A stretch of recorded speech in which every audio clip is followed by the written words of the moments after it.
Today I'm here at Warwick Machine Tools to talk with Richard about the black arts of wire EDM machining.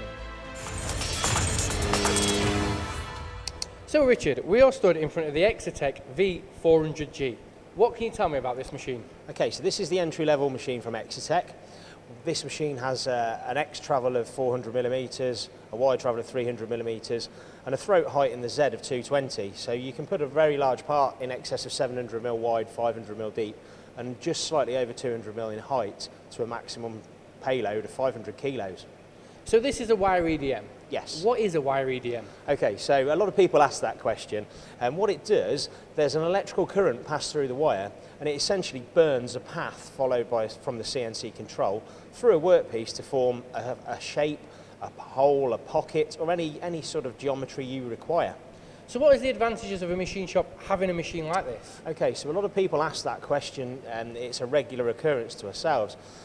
Once you have a wire EDM machine, you will learn that you can create keyways, you can create slots, very simple things that may take you quite a long time. You can set up in very small amounts of time, you can run overnight, it's unmanned machining, so the versatility of these machines is huge.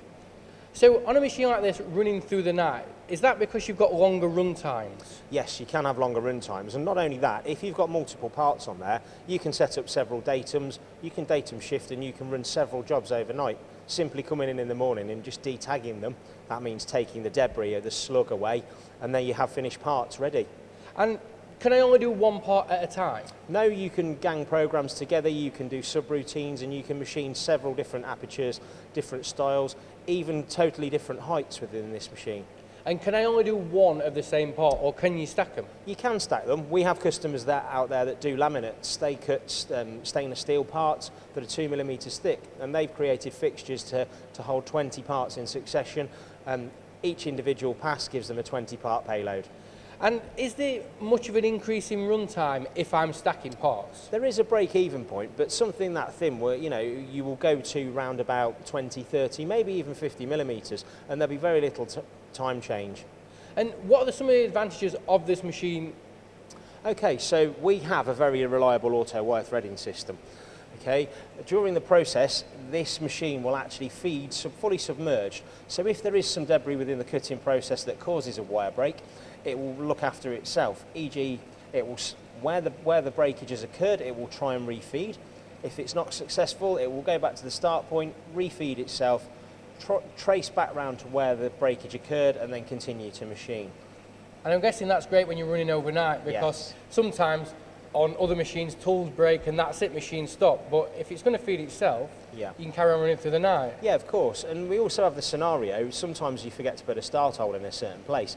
So you can tell the machine control, if it fails to feed several times in a position, it will automatically jump to the next position, so you don't lose downtime overnight running. Oh, that's great. And I'm really interested in the control. So what are some of the good features about the control of this machine? Okay, well let me talk you through some of the simple setup features that I can show you.